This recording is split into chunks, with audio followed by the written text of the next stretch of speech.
ವೃಶ್ಚಿಕ ರಾಶಿಯ ವೀಕ್ಷಕರೆಲ್ಲರಿಗೂ ಸಹ ವಿಠಲ್ ಭಟ್ ಮಾಡುವಂತಹ ನಮಸ್ಕಾರ ಹಾಗೂ ಚಾನಲ್ಗೆ ಸ್ವಾಗತ. ಒಂದು ಇಂಪಾರ್ಟೆಂಟ್ ವಿಚಾರವನ್ನು ತೆಗೆದುಕೊಂಡು ಬಂದಿದ್ದೇನೆ, ಅದು ಮಹಾಸೂರ್ಯಗ್ರಹಣ. ಈ ವರ್ಷದ 2025ನೇ ಇಸವಿಗೆ ಎರಡನೇ ಗ್ರಹಣ ಹಾಗೂ ಮೊದಲನೇ ಸೂರ್ಯಗ್ರಹಣವಾಗಿರ್ತದೆ. ಅಫ್ಕೋರ್ಸ್ ಇದು ಸಹ ಆಚರಣೆಗಿಲ್ಲ, ಯಾಕೆಂದರೆ ಭಾರತದಲ್ಲಿ ಕಾಣಿಸ್ತಾ ಇಲ್ಲ ಗ್ರಹಣ, ಆದ್ದರಿಂದ ಆಚರಣೆಗಿಲ್ಲ.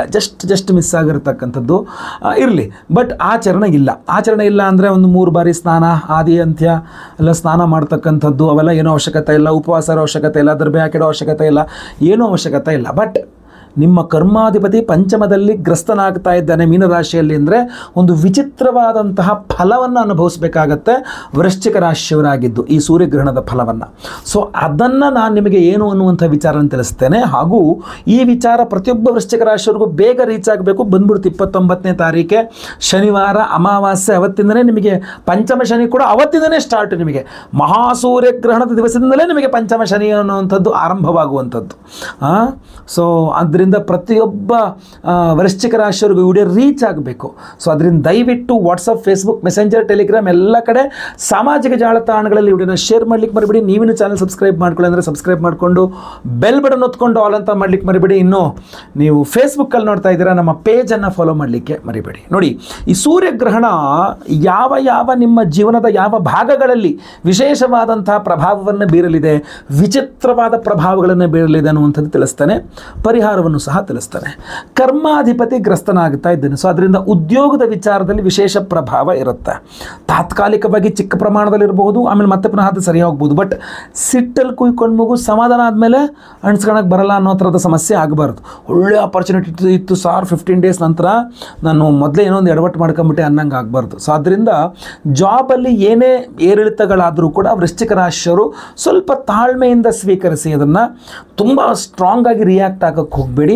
ಸ್ವಲ್ಪ ತಾಳ್ಮೆಯಿಂದ ಸ್ವೀಕರಿಸಿ ಹಾಗೂ ನಿರ್ಧಾರಗಳನ್ನು ನಿಧಾನವಾಗಿ ತೆಗೆದುಕೊಳ್ಳಿ. ಅದರಲ್ಲೂ ಸಹ ನೀವೇನಾದರೂ ಜಾಬ್ ರಿಸೈನ್ ಮಾಡಿ ಇನ್ನೊಂದು ಜಾಬನ್ನು ಜಾಯ್ನ್ ಆಗ್ತಾ ಇದ್ದೀರಾ ಅಂತಾದರೆ, ಅಥವಾ ಸರ್ಕಾರಿ ಉದ್ಯೋಗಗಳಿದ್ದೀರಾ ಅಂದರೆ ಇನ್ನೂ ವಿಶೇಷವಾದಂತಹ ಗಮನವನ್ನು ಕೊಡಬೇಕಾಗತ್ತೆ. ಯಾಕೆ ಅಂತಂದರೆ ಕರ್ಮಾಧಿಪತಿಯೇ ರವಿಗ್ರಹನಾಗಿರ್ತಾನೆ, ಉದ್ಯೋಗ ಕಾರಕನೂ ಸಾಮಾನ್ಯವಾಗಿ ಎಲ್ಲ ರಾಶಿಗಳಿಗೂ ಅವನೇ.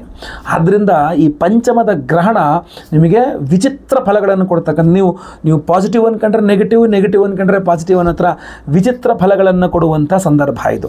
ಆದ್ದರಿಂದ ಉದ್ಯೋಗದ ವಿಚಾರದಲ್ಲಿ ವೃಶ್ಚಿಕ ರಾಶಿಯವರು ಹೆಚ್ಚಿನ ಗಮನ ಕೊಡಿ. ಕೆಟ್ಟದಾಗುತ್ತೆ ಅಂತ ನಾನು ಹೇಳಲ್ಲ, ಹಾಗಾದ್ರೆ ತುಂಬ ಒಳ್ಳೆಯದಾಗುತ್ತೆ ಅಂತಲೂ ಹೇಳೋಕ್ಕಾಗಲ್ಲ. ವಿಚಿತ್ರ ಯಾವ ಕಡೆ ಬೇಕಾದರೂ ರೋಲ್ ಆನ್ ಆಗಿಬಿಡ್ಬೋದು ಇದು. ಸೊ ಆದ್ದರಿಂದ ನಾನು ಹೇಳುವಂಥದ್ದು ಕೆಟ್ಟದಾಗಬಾರ್ದು, ಒಳ್ಳೇದು ಮಾತ್ರ ಆಗಬೇಕು ಅಂತಂದಾಗ ಅದಕ್ಕೆ ಸಂಬಂಧಪಟ್ಟಂಥ ಪರಿಹಾರಗಳು ಮಾಡಬೇಕು. ನೀವು ವೃಶ್ಚಿಕ ರಾಶಿಯ ನಿರುದ್ಯೋಗಿಯಾಗಿದ್ದರೆ ಉದ್ಯೋಗ ಸಿಗುವ ವಿಚಾರದಲ್ಲಿ, ಆಲ್ರೆಡಿ ಉದ್ಯೋಗಿ ಆಗಿದ್ದರೆ ಆ ಜಾಬ್ ಬಿಟ್ಟು ಇನ್ನೊಂದು ಜಾಬ್ ಸೇರ್ಕೊಳ್ಳುವಂಥ ವಿಚಾರ, ಅಥವಾ ಟ್ರಾನ್ಸ್ಫರು, ಪ್ರಮೋಷನ್ನು, ಸ್ಯಾಲ್ರಿ ಹೈಕು ಏನೋ ಒಂದು ನೀವು ಕೇಳ್ತಾ ಇದ್ದೀರಾ, ಅಪೇಕ್ಷಿಸ್ತಾ ಇದ್ದೀರಾ, ಈಗ ಸಿಗಬೇಕು, ಈಗ ನೀವು ಅಪ್ರೋಚ್ ಆಗ್ತಾ ಇದ್ದೀರಾ ಅಂತಂದರೆ ತುಂಬ ಸೂಕ್ಷ್ಮ ಸಮಯ ಆಗಿರುತ್ತೆ. ಈ ಮಾರ್ಚ್ 29ರ ಮಹಾಸೂರ್ಯಗ್ರಹಣ, ಅದರ ನಂತರವೂ ಸಹ ಒಂದು 15 ದಿನಗಳ ಕಾಲ ಅದರ ಎಫೆಕ್ಟ್ ಇರುತ್ತೆ ತುಂಬ. ಆದ್ದರಿಂದ ಇದು ಉದ್ಯೋಗದ ವಿಚಾರ. ಎರಡನೇದಾಗಿ ಒಂದಿಷ್ಟು ವಿಚಾರಗಳಿಗೆ ನೀವು ಕೈ ಹಾಕಿರ್ತೀರ. ಒಂದು ಸೈಟ್ ತೊಗೋಬೇಕು ಅಂತ ಓಡಾಡ್ತಿರ್ತೀರಾ, ಅಥವಾ ಮನೆ ಕಟ್ಸ್ಬೇಕು ಅಂತ ಓಡಾಡ್ತಿರ್ತೀರ, ಯಾವುದೋ ಒಂದು ದೊಡ್ಡ ವ್ಯವಹಾರಗಳ ಮೇಲೆ ಓಡಾಡ್ತಾ ಇರ್ತೀರ. ಅಂದರೆ ನೀವು ಕೈ ಹಾಕಿದ ವ್ಯವಹಾರಗಳ ಮೇಲೆ ಬಗ್ಗೆ ತುಂಬ ಕೇರ್ಫುಲ್ ಆಗಿರಬೇಕಾಗತ್ತೆ. ಸೂರ್ಯಗ್ರಹಣ ನೀವು ಕೈ ಹಾಕಿದ ವ್ಯವಹಾರಗಳ ಮೇಲೆ ತುಂಬ ವಿಶೇಷವಾದ ಪ್ರಭಾವಗಳನ್ನು ಬೀರ್ತಾ ಇರುತ್ತೆ. ಅಷ್ಟೇ ಅಲ್ಲ, ಸಂತಾನ, ಮಕ್ಕಳ ವಿಚಾರದಲ್ಲೂ ಸಹ ಮೂರನೇದಾಗಿ ಹೇಳ್ತೇನೆ. ಮಕ್ಕಳು, ಈಗ ನಿಮ್ಮ ಮಕ್ಕಳು ನೀವು ವೃಶ್ಚಿಕ ರಾಶಿಯವರು, ನಿಮ್ಮ ಮಕ್ಕಳು ಏನು ಮಾಡ್ತಾ ಇದ್ದಾರೆ ಅನ್ನೋದು ಗಮನಿಸ್ಕೊಳ್ಳಿ. ನಿಮ್ಮ ಮಕ್ಕಳು ಈ ರಜೆಗಳಲ್ಲಿ ಏನೋ ಸರಿಯಾಗಿ ಇದು ಮಾಡ್ತಾ ಇದ್ದಾರಾ ಅಂತ ಹೇಳ್ತೀವಿ. ನಿಮಗೆ ರಜೆ ಅಂದ ತಕ್ಷಣ ನೀವು ಮಕ್ಕಳ ಮೇಲೆ ಅಷ್ಟು ಹೆಚ್ಚಿನ ಗಮನವನ್ನು ಕೊಡಲ್ಲ, ಸ್ವಲ್ಪ ಮರೆತು ಬಿಡ್ತೀರಾ ನೀವು. ಸೊ ಅದರಿಂದ ಈ ಬಗ್ಗೆ ಸ್ವಲ್ಪ ಹೆಚ್ಚಿನ, ಅಂದರೆ ಅವ್ರೇನಾದ್ರು ಒಂದಿಷ್ಟು ನಿರ್ಧಾರಗಳಿಗೂ, ಏನು ರಜೆಯಲ್ಲಿ ಎಲ್ಲೇ ಅವರು ಆಟ ಆಡ್ಲಿಕ್ಕೆ ಹೋದರೂ ಅದ್ರ ಮೇಲೆ ಗಮನ ಇಲ್ಲ. ನಿಮ್ಮ ಮಕ್ಕಳು ದೊಡ್ಡವರಾಗ್ಬಿಟ್ಟಿದ್ದಾರೆ ಅಂದರೆ ಅದ್ರ ಬಗ್ಗೆನೂ ನಾನು ಹೇಳ್ತಾ ಇದ್ದೇನೆ. ಅವ್ರೇನಾದ್ರು ನಿರ್ಧಾರಗಳು, ದೊಡ್ಡ ನಿರ್ಧಾರಗಳು ತೊಗೋಬೇಕಾದ್ರು ಹೇಳಬೇಕು ನೀವು, ನೋಡಪ್ಪ ಗ್ರಹಣದ ಟೈಮ್ ಸರಿ ಇಲ್ಲ, ಸ್ವಲ್ಪ ಯೋಚನೆ ಮಾಡಿ ನಿರ್ಧಾರ ತಗೋಂತ.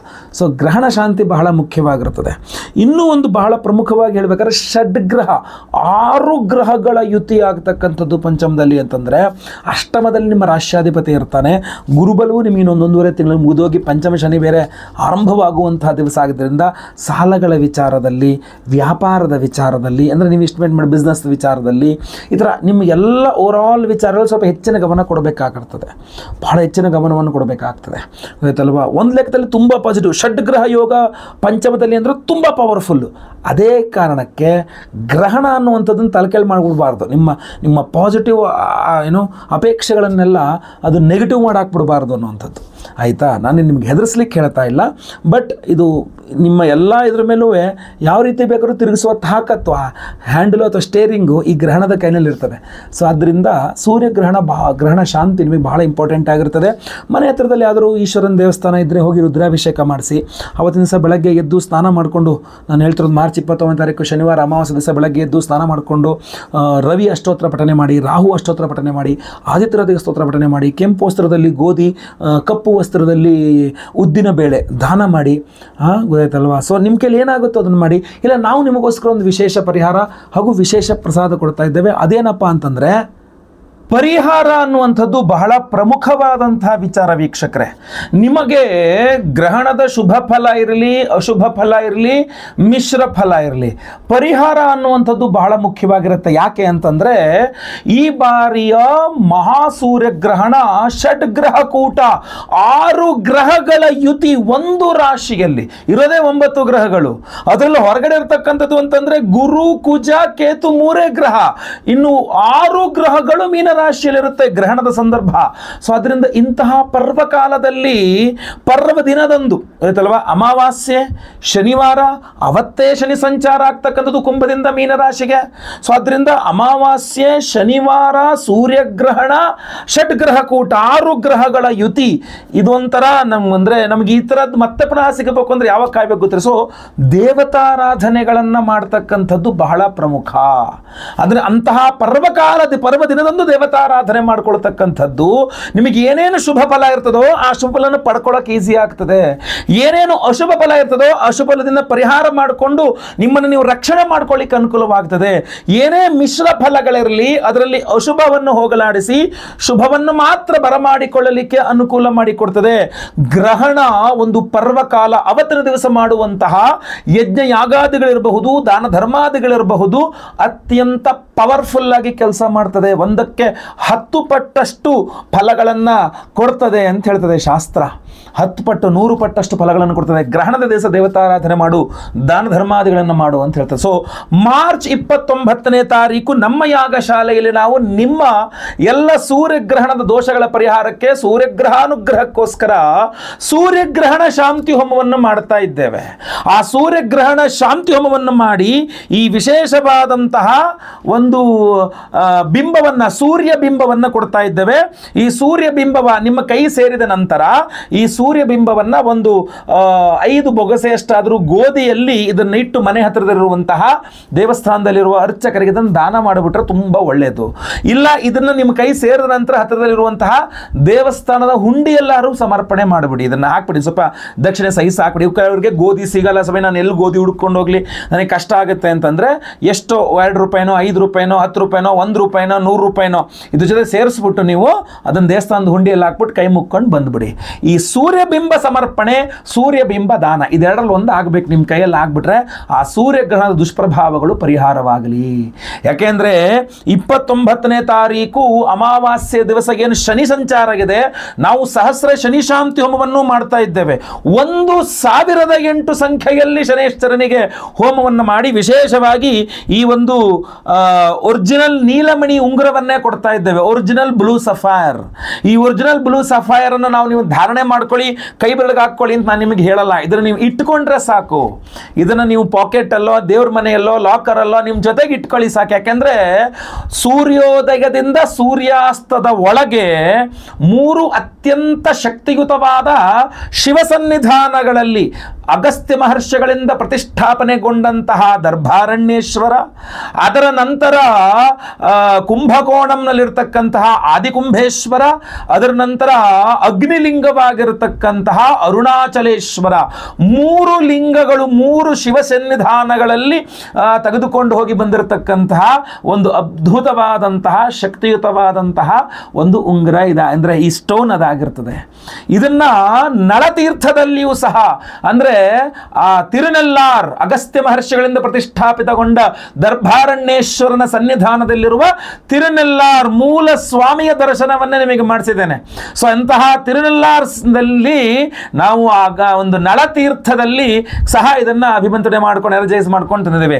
ಇಂತಹ ಒಂದು ಅದ್ಭುತವಾದಂತಹ ಉಂಗುರವನ್ನ ಸಂಕಲ್ಪ ಸೇವೆ ಕೊಟ್ಟಂತಹ ಪ್ರತಿಯೊಬ್ಬರಿಗೂ ಸಹ ಸ್ಕ್ರೀನ್ ಮೇಲೆ ಕಾಣುವಂಥ ನಂಬರ್ಗೆ ನಿಮ್ಮ ಹೆಸರು, ಗೋತ್ರ ಗೊತ್ತಿದ್ರೆ, ನಕ್ಷತ್ರ ಗೊತ್ತಿದ್ರೆ, ರಾಶಿ ಗೊತ್ತಿದ್ರೆ ವಾಟ್ಸಪ್ ಮಾಡ್ಕೊಂಡ್ರೆ ಸಾಕು. ಲೈವಲ್ಲಿ ನಿಮ್ಮ ಹೆಸರು ಸಂಕಲ್ಪ ಆಗುತ್ತೆ. ಸಹಸ್ರ ಶನಿ ಶಾಂತಿ ಹೋಮವನ್ನು ಲೈವಲ್ಲಿ ನೋಡ್ತೀರಾ. ಹಾಗೂ ವಿಶೇಷವಾಗಿ ಸೂರ್ಯಗ್ರಹಣ ಶಾಂತಿ ಹೋಮವನ್ನು ನೋಡ್ತೀರಾ. ಗ್ರಹಣ ಅಂದಾಗ ನಿಮಗೆ ದೋಷಗಳು, ಕಷ್ಟಗಳು, ಆರೋಗ್ಯ ಬಾಧೆಗಳು ಅದು ಸೂರ್ಯಗ್ರಹಣ ಅಂತಾಗಿರುತ್ತೆ. ಆದ್ರಿಂದ ಮಹಾಮೃತ್ಯುಂಜಯ ಹೋಮವನ್ನು ಮಾಡ್ತಾ ಇದ್ದೇವೆ.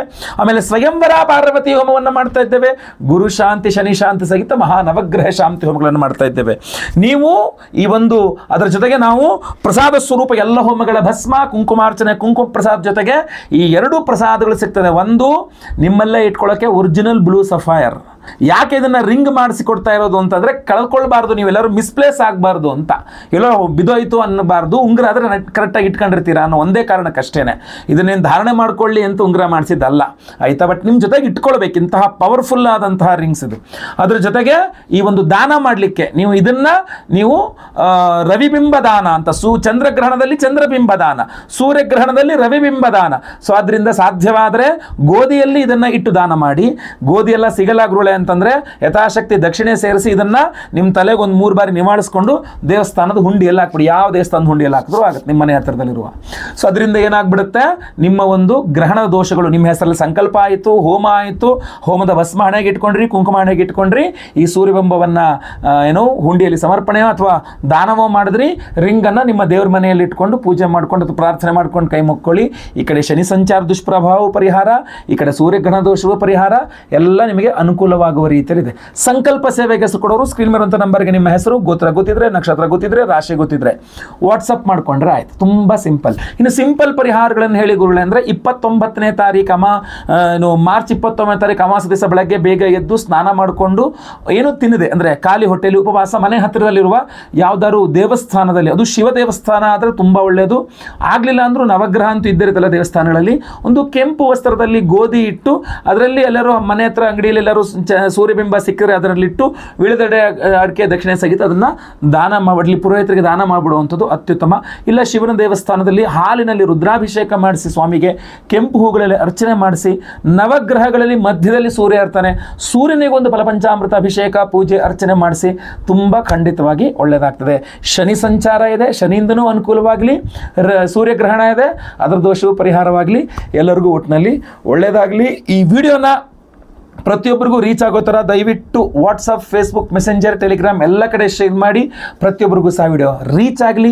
ನೀವಿನ್ನೂ ಸಬ್ಸ್ಕ್ರೈಬ್ ಮಾಡ್ಕೊಳ್ಳಿ ಚಾನಲ್ ಅಂದರೆ ದಯವಿಟ್ಟು ಸಬ್ಸ್ಕ್ರೈಬ್ ಮಾಡ್ಕೊಂಡು ಬೆಲ್ ಬಟನ್ ಹೊತ್ಕೊಂಡು ಆಲ್ ಅಂತ ಮಾಡ್ಲಿಕ್ಕೆ ಮರಿಬೇಡಿ. ಫೇಸ್ಬುಕ್ಕಲ್ಲಿ ನಮ್ಮ ವಿಡಿಯೋ ನೋಡ್ತಾ ಇದ್ದಾರೆ, ನಮ್ಮ ಪೇಜನ್ನು ಇನ್ನೂ ಫಾಲೋ ಮಾಡಿಲ್ಲ ಅಂದರೆ ನಮ್ಮ ಪೇಜನ್ನು ಫಾಲೋ ಮಾಡ್ಲಿಕ್ಕೆ ದಯವಿಟ್ಟು ಮರಿಬೇಡಿ. ಮತ್ತೆ ಪುನಃ ಹೇಳ್ತಾ ಇದ್ದೇನೆ, ಧನ್ಯವಾದಗಳು. ನಿಮ್ಮ ಅಮೂಲ್ಯವಾದಂತಹ ಸಮಯವನ್ನು ನನ್ನ ಈ ವಿಡಿಯೋ ನೋಡಲಿಕ್ಕೆ ನೀವು ಮುಡಿಪಾಗಿಟ್ಟು ವಿಡಿಯೋನ ನೋಡಿದ್ದೀರಾ. ಸೊ ತುಂಬ ಧನ್ಯವಾದಗಳು. ನಿಮ್ಮ ಸಮಯವನ್ನು ನಾನು ವ್ಯರ್ಥ ಮಾಡಿಲ್ಲ ಅಂತ ಅಂದ್ಕೊಂಡಿದ್ದೇನೆ. ಖಂಡಿತವಾಗಿ ಒಳ್ಳೆಯದಾಗಲಿ. ಮುಂದಿನ ವಿಡಿಯೋದಲ್ಲಿ ಮತ್ತೆ ಪುನಃ ಸಿಗ್ತಾನೆ. ಲೋಕ ಸಮಸ್ತ ಸುಖಿನೋ ಭವಂತು. ನಾರಾಯಣ ನಾರಾಯಣ ನಾರಾಯಣ.